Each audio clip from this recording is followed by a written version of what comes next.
meat over Knuckles. Wow. So basically, it's like a greedy Daffy Duck can use this. Anything involving expanding Knuckles' character is basically like a gaslight to the man, and somehow he's tricked himself into thinking that Knuckles and everything involving Knuckles is his baby.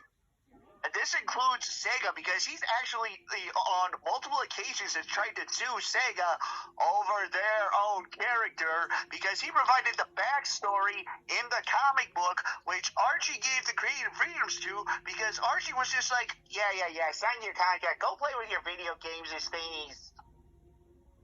Yeah, it's basically a whole mess. So basically, it's like an IRL Daffy Duck / Eustace bag from Courage. Very greedy and very nitpicky. Exactly. He even actually tried to use the Sonic license at one point during a crossover with Image to promote his own creation. And it backfired on him very badly.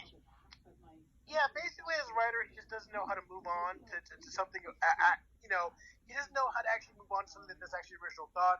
He keeps regurgitating his glory days with the comic book, and it's just sad to look at him now. Like, Ochan is not kidding with that. He had original plans for the Sonic universe before the semi-reboot where Eggman broke everything. Well, you can't keep a stupid idea down, so he just rewrote his original ideas and made those 100% original characters of his completely human in their own universe.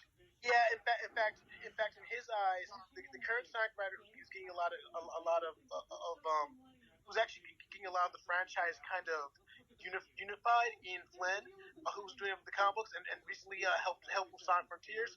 So in Pinter's eyes, Ian Flynn is his mortal enemy.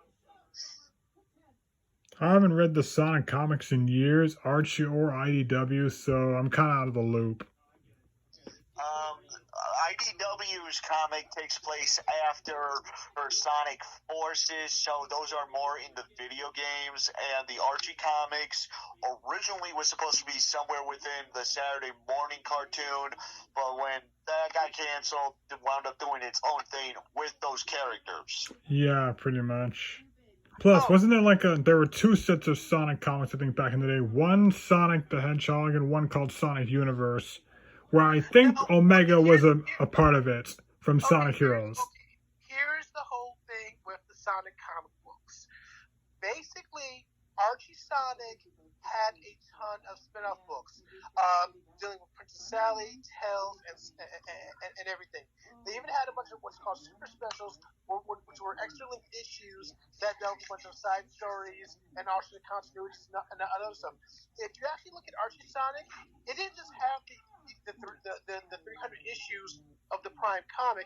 It had almost 300 issues of the main comic and the something of close to 75 plus of Sonic Universe, which basically was post Ian Flynn, like the expanded universe stuff for Sonic.